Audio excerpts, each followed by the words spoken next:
Très bien, remontons le temps. Imaginez un peu, on est au début des années 50 en France. Un petit garçon voit le jour, son nom ? Christian Picard. Personne ne le savait encore, mais ce gamin allait bouleverser le monde de la restauration. Christian ne venait pas d'une famille riche, loin de là. Il a grandi dans un milieu plutôt modeste, de la curiosité et un sacré goût pour l'aventure. Jeune homme, Christian est parti voyager aux États-Unis.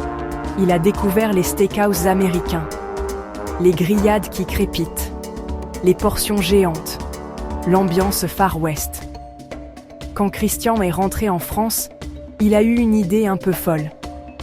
Pourquoi ne pas ouvrir un steakhouse façon Texas, en plein cœur de Paris ? En 1980, Christian a fait le grand saut. Avec pratiquement pas d'argent et une tonne de passion, il a ouvert le tout premier Buffalo Grill.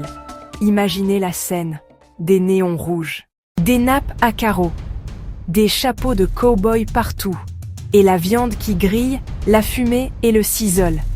C'était ça, Buffalo Grill, une expérience. Au début, ce n'était pas facile.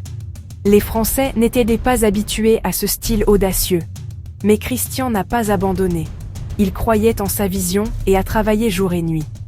Le bouche à oreille a commencé à fonctionner. Les familles, les amis, même les touristes. Dans les années 90, Buffalo Grill était en plein essor.